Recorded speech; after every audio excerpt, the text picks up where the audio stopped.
Hello everyone, welcome back to the channel. तो आज के इस वीडियो में हम काव्यकांड के 4th चैप्टर छपय जो कि नामादास के द्वारा रचित है, इस चैप्टर की कंप्लीट ऑब्जेक्टिव क्वेश्चंस, इसके कंप्लीट सारांश को और साथ ही साथ इसके सब्जेक्टिव क्वेश्चंस यानी कि शॉर्ट क्वेश्चंस और इसके साथ ही साथ जो क्वेश्चंस आपके एग्जाम में 4 मार्क्स का पूछा जाता है, जहाँ पे आपको एक लाइन का आंसर स्पष्ट करना होता है, हम उन क्वेश्चंस को भी इस वीडियो में कवर करने वाले हैं। तो ये वीडियो कंप्लीट देखने के बाद इस चैप्टर से आपकी एग्जाम में कोई भी क्वेश्चन छूटने वाला नहीं है, तो स्टार्ट से इन तक वीडियो को जरूर देखना।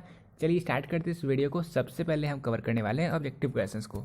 तो क्वेश्चन नंबर फर्स्ट है जो कि बहुत ही इजी क्वेश्चन है। छपय शीर्षक कविता की रचयिता का नाम बताएं। तो देखो, मैंने आपको स्टार्ट में ही बता दिया कि जो छपय शीर्षक कविता है, ये कविता के रचयिता नाभादास जी है। तो फर्स्ट नंबर क्वेश्चन का आंसर हो जाएगा option number A. Second number question है, नाभादास का स्थायी जो है वो वृंदावन में रहते थे, यानी कि इनका स्थायी निवास वृंदावन था। तो सेकेंड नंबर क्वेश्चन का आंसर हो जाएगा ऑप्शन नंबर डी।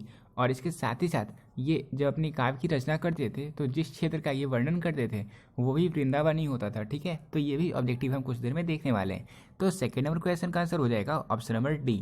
अब थर्ड नंबर क्वेश्चन है, भक्तमाल में कितने चरित्र वर्णित हैं? तो भक्तमाल में टोटल 200 भक्तों का चरित्र वर्णित है। तो थर्ड नंबर क्वेश्चन का आंसर हो जाएगा ऑप्शन नंबर डी। अब क्वेश्चन नंबर 4 है, नामादास के अनुसार किसकी कविता को सुनकर कवि सिर झुका लेते हैं? तो नामादास ने जो जिनका वर्णन किया है, इन्होंने कबीर का और सूर का यानी कि सूरदास का वर्णन किया है। तो सूरदास की जब हम छपई को देखेंगे तो वहाँ पे हम देखेंगे कि नामादास जी कहते हैं कि ऐसा कौन सा कवि होगा जो सूर की कविता को सुनकर अपना सर ना झुका ले। ठीक है, तो इसलिए क्वेश्चन नंबर 4 का आंसर हो जाएगा ऑप्शन नंबर डी, यानी कि नाभादास के अनुसार सूरदास की कविता को सुनकर ऐसा कौन सा कवि होगा जो अपना सर ना झुका ले। ठीक है, अब 5 नंबर क्वेश्चन है, नाभादास का काव्य रचना क्षेत्र था। तो मैंने आपको स्टार्ट में बता दिया कि नाभादास का काव्य रचना क्षेत्र वृंदावन था, और साथ ही साथ नाभादास का जो ये जहाँ रहते थे यानी कि इनका जो निवास स्थान था वो भी वृंदावन ही था। तो 5 नंबर क्वेश्चन का आंसर हो जाएगा ऑप्शन नंबर डी। ठीक है, क्लियर है सब चीज़। अब देखो, अब 6 नंबर क्वेश्चन है, नाभादास का जन्म कब हुआ था? तो इनका जन्म हुआ था 1570 में, और इसके साथ ही साथ जो नामादास जी थे वो किनके समकालीन थे, यानी कि किनके समय के थे? तो ये तुलसीदास के समय के थे, यानी कि ये दोनों जो तुलसीदास जी हैं और जो नामादास जी हैं ये दोनों समकालीन थे। हम बाद में देखेंगे नामादास जी का जन्म कब हुआ। इनका जन्म हुआ था 1570 में। अब देखो, अब 7 नंबर क्वेश्चन है, नाभादास किसके शिष्य थे? तो नाभादास जी जो हैं इनके गुरु का नाम क्या था? इनके गुरु का नाम था अग्रदास जी, यानी कि नाभादास जी अग्रदास के शिष्य थे। तो 7 नंबर क्वेश्चन का आंसर हो जाएगा ऑप्शन नंबर डी। अब 8 नंबर क्वेश्चन है, आपके पाठ्यक्रम में किन पर लिखी गई छपै संकलित हैं? तो हमारे पाठ्यक्रम में कबीर और सूर इन दोनों की छपै संकलित हैं। तो 8 नंबर क्वेश्चन का आंसर हो जाएगा ऑप्शन नंबर ए। अब नेक्स्ट क्वेश्चन है, क्वेश्चन नंबर 9 है, नाभादास की ब्रजभाषा गद्य की रचना कौन सी है? तो इनकी ब्रजभाषा गद्य की रचना अष्टयाम है। ठीक है, तो 9 नंबर क्वेश्चन का आंसर हो जाएगा ऑप्शन नंबर ए। फिर अब नेक्स्ट क्वेश्चन है, नामादास किसके समकालीन थे? तो मैंने आपको ऑलरेडी बता दिया कि इनका जन्म हुआ था 1570 में, और ये तुलसीदास के समकालीन थे। तो 10 नंबर क्वेश्चन का आंसर हो जाएगा ऑप्शन नंबर डी। और देखो, अब 11 नंबर क्वेश्चन है, नाभादास की पारिवारिक पृष्ठभूमि किस वर्ण की थी? तो नाभादास जी जो थे वो दलित थे, यानी कि वो शेड्यूल्ड कास्ट जो आप समझते हो, दलित का मतलब आप समझते होगे। तो 11 नंबर क्वेश्चन का आंसर हो जाएगा ऑप्शन नंबर सी, यानी कि नाभादास की पारिवारिक पृष्ठभूमि दलित वर्ण की थी। ठीक है, तो देखो, इस वीडियो में हम इस चैप्टर को कंप्लीट कर रहे हैं, और इसके साथ ही साथ हमने जो क्रैश कोर्स को स्टार्ट किया था और अब एंड करने वाले हैं। तो हिंदी के क्रैश कोर्स को आप स्टार्ट से एंड तक देख लेना, फिर आपके एक भी क्वेश्चन आपके एग्जाम में ऐसा ना होगा जो आप सॉल्व ना कर पाओगे, क्योंकि यहाँ हमने चैप्टर वाइज हर एक चीज़ को कवर किया है। हर एक चैप्टर से जितने क्वेश्चन एग्जाम में पूछे जा सकते हैं सारे को हमने इस सीरीज में कवर किया है, क्रैश कोर्स ऑफ हिंदी में। तो अभी के अभी आप सारी वीडियोज़ को देख लेना, बिल्कुल बातचीत से स्टार्ट करना और एकदम लास्ट चैप्टर तक आप सारी वीडियोज़ को देख लेना। ठीक है, ये आपके एग्जाम के लिए मोर देन इनफ है 100 आउट ऑफ 100 मार्क्स सिक्योर करने के लिए। अब 12 नंबर क्वेश्चन है, नाभादास कैसे संत थे? तो देखो, नाभादास का जीवन फकीरों की तरह बीता था, तो नाभादास जी विरक्त जीवन जीने वाले संत थे। तो 12 नंबर क्वेश्चन का आंसर हो जाएगा ऑप्शन नंबर ए। अब 3rd नंबर क्वेश्चन है, 13 नंबर क्वेश्चन है, भक्तमाल किस प्रकार की रचना है? तो देखो, भक्तमाल यानी कि भक्तों के चरित्रों की माला, तो इसीलिए भक्तमाल जो है वो भक्त चरित्रों की माला की रचना है। ठीक है, ये इस प्रकार की रचना है, भक्त चरित्रों की माला प्रकार की। तो 13 नंबर क्वेश्चन का आंसर हो जाएगा ऑप्शन नंबर ए। अब 14 नंबर क्वेश्चन है, सूर की भक्ति किस कोटि की थी? तो देखो सूर्य की जो भक्ति थी वो सख्य भाव की थी, तो इसलिए 14 नंबर क्वेश्चन का आंसर हो जाएगा ऑप्शन नंबर बी। और इसी तो हमने काव्यखंड के सेकेंड चैप्टर में भी कवर किया था, ठीक है। तो आप समझ चुके होंगे सूर्य की भक्ति जो है वो सख्य भाव की कोटि की थी। अब देखो, अब 15 नंबर क्वेश्चन है, कबीरदास किस शाखा के कवि हैं। तो देखो, जो कबीरदास जी थे वो निर्गुण शाखा के कवि थे, तो 15 नंबर क्वेश्चन का आंसर हो जाएगा ऑप्शन नंबर सी। वही सूरदास जी जो है वो सगुन शाखा के कवि थे, ठीक है। फिर देखो, अब 16 नंबर क्वेश्चन है, कबीर के अनुसार अधर्म करने वाले व्यक्ति कौन होते हैं। तो कबीर के अनुसार जो व्यक्ति अधर्म करने वाले होते हैं वे भक्तिविहीन होते हैं, यानी कि जो व्यक्ति भक्ति नहीं करता, जो व्यक्ति भक्तिविहीन होता है वो अधर्म इंसान होता है, ठीक है। तो 16 नंबर क्वेश्चन का आंसर हो जाएगा ऑप्शन नंबर सी। अब देखो, अब 70 नंबर क्वेश्चन है, नाभादास ने सूरदास को किस क्षेत्र में अद्भुत कहा है। तो नाभादास जी ने यहाँ जो सूरदास का उन्होंने वर्णन किया है, तो यहाँ पे उन्होंने सूरदास जी को तुकधारी क्षेत्र में अद्भुत कहा है, अविश्वसनीय कहा है, अद्वितीय कहा है। तो 70 नंबर क्वेश्चन का आंसर हो जाएगा ऑप्शन नंबर बी। अब 80 नंबर क्वेश्चन है, नाभादास जी समाज के विद्वान है। तो मैंने आपको बता ही दिया, जो नाभादास जी हैं वो दलित थे, इसलिए वो दलित वर्ग के विद्वान थे, इस समाज के विद्वान थे। तो 80 नंबर क्वेश्चन का आंसर हो जाएगा ऑप्शन नंबर ए। अब क्वेश्चन नंबर 19 है, आपकी पाठ्यपुस्तक में संकलित छपै की ग्रंथ में संकलित है, यानी कि आपके पाठ्यपुस्तक में, हमारे पाठ्यपुस्तक में जो छपै संकलित है वो किस ग्रंथ में संकलित है, वो किस ग्रंथ से लिया गया है। तो इसे लिया गया है भक्तिमाल से। तो क्वेश्चन नंबर 19 का आंसर हो जाएगा ऑप्शन नंबर बी, ठीक है। फिर अब 20 नंबर क्वेश्चन है, नाभादास ने भक्तों के परिचय में किस शैली का परिचय दिया है। तो नाभादास ने भक्तों के परिचय में समाज शैली का परिचय दिया है, यानी कि 20 नंबर क्वेश्चन का आंसर हो जाएगा ऑप्शन नंबर बी। तो इस चैप्टर से जितने सारे ऑब्जेक्टिव क्वेश्चंस बन सकते थे, हमने उन सारे क्वेश्चंस को यहाँ पे कवर किया है, जो कि प्रीवियस ईयर के साथ साथ फ्यूचर ईयर भी यहाँ पे इंक्लूडेड है, यानी कि आगे आने वाले सालों में भी क्वेश्चन पूछे जा सकते हैं। तो अब हम इस चैप्टर के सारांश को कवर करने वाले हैं। सबसे पहले हम देखेंगे कबीर के छपै को, और उसके बाद हम देखेंगे सूरदास के छपै को, ठीक है। तो देखो, नाभादास जी ने कबीर के बारे में कहा है कि कबीरदास जी ने भक्ति विमुक्त तथा कथित धर्मों की आलोचना की है। इसका मतलब ये हुआ कि कबीर जी ने भगवत भक्ति पर जोर दिया है। उन्होंने कहा है कि मनुष्य को भगवान की भक्ति करना चाहिए। उन्होंने योग, यज्ञ, व्रत, दान और भजन के मत का बार बार प्रतिपादन करते हुए वास्तविक धर्म को स्पष्ट किया है। और साथ ही साथ उन्होंने कहा था कि जो व्यक्ति भगवत भक्ति नहीं करके योग, यज्ञ, व्रत, दान और भजन करते हैं तो ये सारे व्यर्थ हैं, अगर वह भगवत भक्ति पे लीन नहीं है तो। उन्होंने अपने सभी पदों में हिंदू और तुर्क सबके प्रति आदर भाव व्यक्त किया है। कबीर के वस्त्रों में कभी भी पक्षपात नहीं है। तो जो कबीरदास जी हैं ये कभी भी हिंदू, मुस्लिम, सिख, ईसाई में कभी भी भेदभाव नहीं किए। उन्होंने सबके प्रति आदर भाव व्यक्त किया था। और कबीर के वचनों में कभी भी पक्षपात नहीं है, यानी कि वो मुँह देखकर बात नहीं करते। इसका मतलब ये हुआ कि वे कभी भी पक्षपातपूर्ण बातें नहीं करते, बल्कि जो उन्हें सही लगता है वो वही बातें करते हैं। उनमें लोक मंगल की भावना है। कबीर मुँह देखी बात नहीं करते। उन्होंने वर्ण आश्रम के पोषक षट दर्शनों के अवगुणों को स्पष्ट किया है। तो इन सारी चीज़ें जो नाभादास जी ने कबीर के बारे में बताई थी, इन सभी को हमने सारांश में देख लिया। ये आपको सारांश में आंसर करना है। लेकिन अब इसके कई सारे सब्जेक्टिव क्वेश्चन भी बनते हैं जो हम सब्जेक्टिव में कवर करेंगे, और वो सब्जेक्टिव क्वेश्चंस आपके लिए सारांश से ज़्यादा इंपॉर्टेंट है, ठीक है। तो सब्जेक्टिव क्वेश्चंस की ओर मूव ऑन करने से पहले हम एक बार सूरदास के सारांश को भी देख लेते हैं कि सूरदास के बारे में नाभादास जी ने क्या कुछ कहा था। तो देखो, सूरदास का सारांश अब हम देखने वाले हैं। तो सूर की कविता सुनकर कौन ऐसा कवि है जो उनसे सहमत नहीं होगा। यहाँ पे जो नाभादास जी हैं वो कहते हैं कि सूरदास इतने जो महान कवि थे, उनकी कविता को सुनकर ऐसा कौन सा कवि होगा जो उनसे सहमत नहीं होगा और उनकी बातें सुनकर अपना सर झुका न ले। सूर की कविता में श्री कृष्ण की लीला का वर्णन है।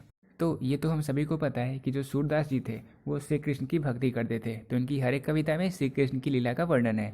उनके जन्म से लेकर स्वर्ग धाम तक की लीलाओं का मुक्त गुणगान उन्होंने किया है। किन्होंने किया है? सूरदास जी ने। किनका वर्णन किया है? श्री कृष्ण का। उनकी कविता गुण माधुरी और रूप माधुरी सब कुछ से भरा हुआ है। तो इन्होंने हर एक रस को यहाँ पर संजोया है। कहाँ पे? अपनी कविताओं में, जहाँ पे उन्होंने श्री कृष्ण की लीला का वर्णन किया है। सूर्य की दृष्टि दिव्य थी, वही दिव्यता उनकी कविताओं में भी प्रतिबिंबित है। तो जैसा कि हम सभी को पता है कि सूरदास जी जो थे वो आँख से अंधे थे, लेकिन उन्होंने अपनी दिव्य दृष्टि से जिस लीला का वर्णन किया वो बिल्कुल सजीव मान पड़ता है, यानी कि उन्होंने बिल्कुल अच्छे से श्री कृष्ण की सारी लीला का वर्णन किया था। वही दिव्यता उनकी कविताओं में भी प्रतिबिंबित होता है। गोप गोपियों के संवाद में अद्भुत प्रीति का निर्वाह दिखाई पड़ता है। शिल्प की इस दृष्टि से युक्ति, वैचित्र्य, वर्ण वैचित्र्य और अनुप्रासों की अनुपम छटा सर्वत्र दिखाई पड़ती है। तो सूरदास जी के काव्य में ये सारी चीज़ें अच्छे से दिखाई पड़ती है और एकदम सजीव चित्रण प्रतिबिंब हो उठता है। यानी कि सूरदास की कविता अगर आप पढ़ोगे तो वहाँ पे उन्होंने श्री कृष्ण की लीला का वर्णन किया है। बिल्कुल उनके जन्म से लेकर स्वर्गधाम से तक की सारी लीलाओं का उन्होंने अपनी कविता में वर्णन किया है श्री कृष्ण जी का, ठीक है। और इनके साथ ही साथ उनकी जितने भी काव्य हैं उन सभी काव्य में बिल्कुल वैचित्र, वन वैचित्र और अनुप्रासों की अनुपम छटा दिखाई देती है, ठीक है। तो देखो ये इनके सारांश रहे। अब इनके सारांश से बहुत सारे क्वेश्चंस बनते हैं और उन सारे क्वेश्चंस आपके एग्जाम में कई सारे क्वेश्चंस पूछे गए ऑलरेडी। तो अब हम सब्जेक्टिव क्वेश्चंस को कवर करने वाले हैं जो कि आपके लिए बहुत ज़्यादा इंपॉर्टेंट है। तो क्वेश्चन नंबर फर्स्ट है, नाभादास ने छपे में कबीर की किन विशेषताओं का उल्लेख किया है, उनकी क्रम से सूची बनाइए। तो अब हम ये देखने वाले हैं कि नाभादास जी ने छपे में कबीर की जिन जिन विशेषताओं का वर्णन किया था उन सारी विशेषताओं को अब हम देखने वाले हैं, ठीक है। तो स्टार्ट करते हैं। सबसे पहली विशेषता तो ये थी कि कबीर ने कभी भी हिंदू और मुसलमान इन दोनों के प्रति कभी भी भेदभाव की दृष्टि नहीं रखी थी। कबीर ने हिंदू मुसलमान दोनों को प्रमाण तथा सिद्धांत की बातें सुनाई थी। फिर दूसरी विशेषता ये है कि कबीर ने केवल भगवत भक्ति को ही श्रेष्ठ माना है। भगवत भक्ति के अतिरिक्त जितने धर्म हैं उन सबको कबीर ने अधर्म कहा है। तो ये तो हमने सारांश में भी देखा था, तो आपको इजीली पता चल चुका होगा। फिर अब थर्ड पॉइंट है, वे जाति पाति एवं वर्ण आश्रम का खंडन करते थे। तो जैसा कि मैंने आपको बताया था कि कभी भी हिंदू, मुस्लिम, सिख, ईसाई पर कभी भी भेदभाव नहीं करते थे, इसलिए ये जाति पाति एवं वर्ण आश्रम का खंडन करते थे। फिर अब फोर्थ विशेषता है कि सच्चे हृदय से सप्रेम भजन के बिना तप, योग, दान, व्रत सभी को कबीर ने तुच्छ बताया है। तो ये मैंने इनके सारांश में सबसे पहले बताया था कि इन्होंने कहा था कि भगवत भक्ति जो है वो श्रेष्ठ है, यानी कि भगवान की भक्ति सबसे श्रेष्ठ है। और सच्चे हृदय से सप्रेम भजन के बिना तप, योग, दान, व्रत सभी को कबीर ने तुच्छ बताया। ये सारी चीज़ें तुच्छ है अगर आप सच्चे हृदय से सप्रेम भजन नहीं करते हैं तो, ठीक है। तो अब हमने कबीर की विशेषता को तो देख लिया, अब हम देखने वाले नेक्स्ट क्वेश्चन को। अब सेकेंड नंबर क्वेश्चन है, मुख देखी नाहि बनी का क्या अर्थ है, कबीर पर यह कैसे लागू होता है। तो देखो इस चैप्टर में एक लाइन था, मुख देखी नाहि बनी, तो इसका क्या अर्थ होता है और ये जो कबीर ने कही थी ये कबीर पर कैसे लागू होता है। तो इसका मतलब ये हुआ कि जो कबीर जी थे उन्होंने कभी भी मुख देखकर बातें नहीं कही। मुख देखकर बातें नहीं कही इसका मतलब ये हुआ कि कबीर जी ने कभी भी पक्षपातपूर्ण बात नहीं कही, यानी कि कभी भी इन्होंने ऐसा नहीं किया कि किसी से इनकी दुश्मनी थी और इसलिए उन्होंने उसके खिलाफ बातें कही है। और ऐसा भी नहीं है कि उन्होंने भय आदि के कारण कुछ कहा है, यानी कि उन्हें किसी से भय था इसी कारण उसके फेवर में बातें उन्होंने कही है। अपने काम में उन्होंने ऐसा कुछ नहीं किया, बल्कि जो उन्होंने उचित समझा है, निर्भीकता से उन्होंने जो उचित समझा, जो उन्हें सत्य लगा, उन्होंने वही सारी बातें कही है, ठीक है। इसका ये मतलब हुआ मुख देखी ना ही बनी का। तो देखो कबीर ने मुख देखकर कुछ भी नहीं कहा है, जो उचित समझा है वही कहा है। अर्थात कोई बात ना तो पक्षपातपूर्ण कही है और ना ही भय आदि के कारण कुछ कहा है। निर्भीकता द्वारा अपना अनुभव सती कबीर जी ने कहा था। तो इसलिए मुख देखी ना ही बनी कबीर पर बिल्कुल अच्छे से सटीक लागू होती है, ठीक है। ये रहा क्वेश्चन नंबर सेकेंड। अब हम देखने वाले हैं थर्ड क्वेश्चन को, सूर्य के काव्य की किन विशेषताओं का उल्लेख कवि ने किया है। तो देखो कबीर की विशेषताओं को जो इन्होंने उल्लेख किया था, जिन्होंने उल्लेख किया था नामादास जी ने, हमने उनकी विशेषताओं को देख लिया। अब हम देखने वाले हैं सूर्य की विशेषताओं को। सूर्य के काव्य की जिन विशेषताओं का वर्णन नामादास जी ने किया था अब हम उन्हें देखने वाले हैं। तो नामादास जी ने सूर्य काव्य के चमत्कार, अनुप्रास के साथ उनकी भाषागत रमणीयता का उल्लेख किया है। तो नामादास जी ने सूर्य ने जो काव्य रचना की है तो उनके काव्य के चमत्कार और अनुप्रास अलंकार क्या होता है आपको अच्छे से पता होगा। जब एक ही बात बार बार रिपीट होती है तो उसे कहते हैं अनुप्रास अलंकार।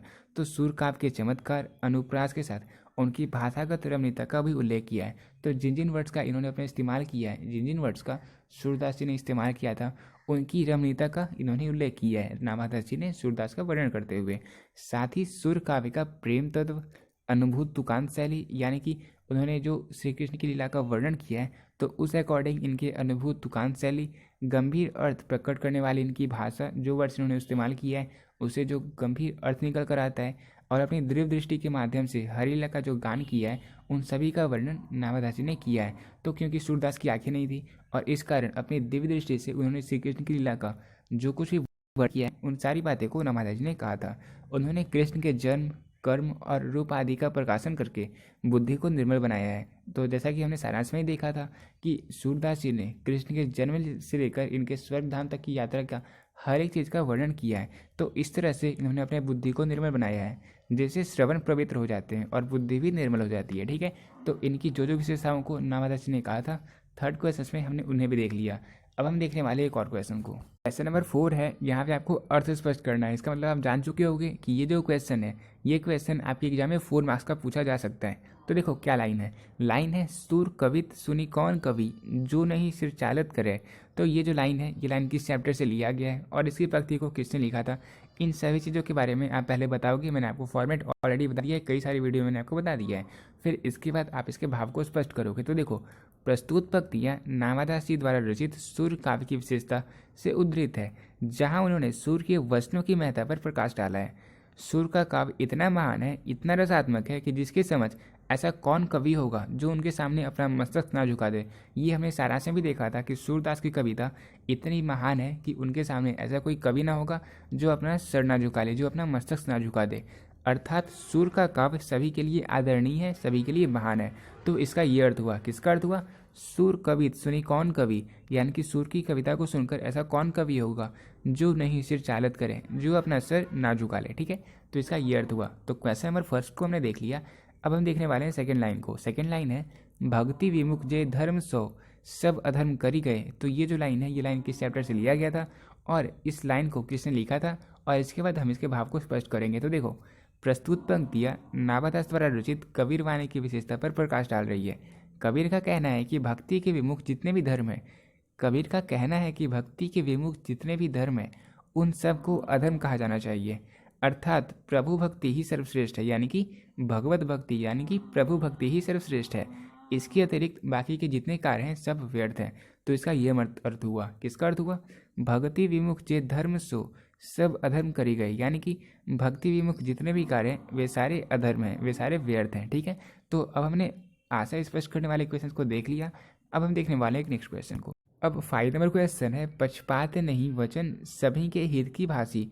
इस पंक्ति में कबीर के किस गुण का परिचय दिया गया है। तो ये मैंने आपको पहले ही बता दिया था कि कबीर जी ने कभी भी हिंदू मुस्लिम सिख ईसाई कभी भी इन सभी पे भेदभाव नहीं किया, सब पे इन्होंने अपना आदर व्यक्त किया है। तो यही सारी बातें इन्होंने इस लाइन से कही थी। तो देखो, पक्षपात नहीं वचन सभी के हित की भाषी से दर्शाया गया है कि कबीर हिंदू मुसलमान आर्य अनार्य आदि में कभी भी भेद नहीं रखते थे, अपितु सबके हित की बात करते हैं। वे सिद्धांतवादी हैं और अपने सिद्धांतों को लेकर आगे बढ़ते हैं। ठीक है, तो पक्षपात नहीं वचन सभी के हित की भाषी का ये अर्थ हुआ। इसका मतलब ये हुआ कि जो कबीरदास जी थे वो हिंदू मुसलमान आर्य अनार्य में कभी भी कोई भेद नहीं रखते थे, यानी कि ऊंच जात नीच जात इन सभी पर कभी भी वो भेदभाव नहीं करते थे, अपितु सबके हित की बात करते थे। वे सिद्धांतवादी थे और अपने सिद्धांतों को लेकर ही आगे बढ़ते थे। ठीक है, तो 5 नंबर क्वेश्चन को भी हमने क्लियर कर लिया। अब हम देखने वाले एक नेक्स्ट क्वेश्चन को, जो कि है क्वेश्चन नंबर 6। क्वेश्चन नंबर 6 है, कविता में तुक का क्या महत्व है, इन छपैयों के संदर्भ में स्पष्ट करें। तो देखो, तुक क्या होता है, जब आप किसी लाइन को पढ़ते हो तो उससे जो आपको मिली जुली वर्ड आपको मिलते हैं वो कहलाता है तुक। जैसे हम एग्जाम्पल भी देखने वाले इस क्वेश्चन में। देखो, तुक से तात्पर्य होता है समान वर्ण अथवा समान ध्वनि का अंत में प्रयोग। यथा कबीर में पद में, कबीर के पद में जैसे आप देखते हो गाय दिखाए, तो ये एक तुक होता है, यानी कि इसके अंत में इस समान ध्वनि का अंत में प्रयोग किया जाता है। जैसे गाय फिर दिखाए, उसी तरह से साखी भासी, उसी तरीके से भनी दर्शनी। तो ये तुक काव्य में सरसता समाहित कर देता है, गीधी तत्व को उभार देता है और आपको ये पढ़ने में भी आपको आनंददायक लगता है। लयात्मकता भी प्रखर हो जाती है और काव्य सुनने में या पढ़ने में भी आनंद देता है। और कबीर के पदों में तुकों की महत्ता तो हम देख ही चुके हैं। सुर के पद में भी ये विशेषता कम नहीं पाई जाती, बल्कि ये भी अच्छे से भरी रहती है। जैसे आप देख सकते हो भारी धारी, तो भारी धारी इन सभी में आप देखोगे तो अंत में समान ध्वनि का प्रयोग किया गया है, तो यही तुक कहलाते हैं। तो ये दोनों तुक ही हैं। उसी प्रकार अंतिम 2 पंक्तियों में धैर्य सरय ये भी तुक ही हैं, तो जिनके प्रभाव से काव्य में सरसता पर समाहित हो गई है। इसका मतलब ये हुआ कि जब हम किसी भी कविता में जब हम तुक का प्रयोग करते हैं तो वो जो काव्य होता है उसमें सरसता समाहित हो जाती है और साथ ही साथ पाठक को उसे पढ़ने में आनंद भी मिलता है। ठीक है, तो आपको पता चल चुका होगा कि कविता में तुक का क्या महत्व है और इन छपैयों के संदर्भ में स्पष्ट करें, यानी कि हम इसके एग्जाम्पल को भी इन छपै से इनके एग्जाम्पल को भी देख लिए, तो इस तरह से आप इस क्वेश्चन को आंसर कर सकते हो। अब हम 2 और क्वेश्चन को देखने वाले हैं, उसके बाद आपका ये चैप्टर पूरी तरीके से कंप्लीट हो जाएगा। अब 7 नंबर क्वेश्चन है, कबीर कानी राखी नहीं से क्या तात्पर्य है। तो कबीर कानी राखी नहीं का मतलब ये हुआ कि कबीर ने कभी भी मर्यादा और परंपरा का निर्वाह नहीं किया। तो ये हम इनकी काव्य में भी देखते हैं कि जिस प्रकार से इन्होंने कभी भी वर्णाश्रम को नहीं माना और ना ही कभी इन्होंने जाति पाति को लेकर चला, तो इसलिए कबीर कानी राखी नहीं का मतलब ये हुआ कि कबीर ने कभी मर्यादा और परंपरा का निर्वाह नहीं किया। कवि का तात्पर्य है मर्यादा परंपरा। कबीर ने मर्यादा और परंपरा का निर्वाह कभी नहीं किया। वे कहते हैं कि लिख लिख गाड़ी चले, लिखी लिख कपूत, लिख छाही तीनों चले सायर सिंह कपूत। ना उसने वर्णाश्रम को माना और ना ही जाति पाति को माना और ना ही उसने दर्शन को स्वीकार किया। वह तो कहता है, तू कहता है कागज लेखी, हाँ कहता हूँ आँखन देखी। यानी कि तुम कहते हो कागज से जो लिखा हुआ है उसे देखो, लेकिन मैं कहता हूँ जो तुम आँख से देखते हो उसे मानो। ठीक है, तो ये हो गया क्वेश्चन नंबर 7। अब क्वेश्चन नंबर 8 है और ये क्वेश्चन हमने बहुत बार देख लिया और ये लास्ट क्वेश्चन है। कबीर ने भक्ति को कितना महत्व दिया है? तो वैसे तो जो कबीर जी थे वो निर्गुण संत थे, पर फिर भी उन्होंने भक्ति और प्रेम का अच्छे से वर्णन किया है। वे भक्ति और प्रेम के पुजारी थे। यद्यपि कबीर निर्गुण संत थे पर भक्ति और प्रेम के पुजारी थे। उसने भक्ति को सबसे ऊपर माना है। वो कहते हैं जो व्यक्ति भक्ति विमुख है, यानी कि जो व्यक्ति भक्ति नहीं करता, वो व्यक्ति सारा धर्म अधर्मी है, यानी कि उसका सारा जो जीवन है वो अधर्मी है। भक्ति विमुख व्यक्ति धर्म का आचरण कर ही नहीं सकता। उसकी मान्यता है संसार के अनेक साधन हैं, योग हैं, व्रत हैं, दान हैं, सभी भक्ति के बिना तुच्छ ही हैं। यानी कि जितने भी व्रत होते हैं, ये जितने भी संसार के साधन होते हैं, अगर आप भक्ति विमुख हैं तो ये सारे साधन आपके लिए व्यर्थ हैं, ये सारे तुच्छ हैं, व्यर्थ हैं। सबसे ऊपर और सबसे सुलभ भक्ति ही है, वही महत्वपूर्ण है और भक्ति के द्वारा ही आप ईश्वर की प्राप्ति कर सकते हैं। ईश्वर प्राप्ति का सबसे सुलभ साधन क्या है? तो वो है भक्ति। तो ये सारी बातें कबीर ने अपनी इस पद में बताई थी, अपनी इस रचना में, काव्य में बताई थी। ठीक है, तो अब हमने इस चैप्टर के कंप्लीट क्वेश्चन को कवर कर लिया है। मिलते हैं अपनी नेक्स्ट वीडियो में एक नए चैप्टर के साथ।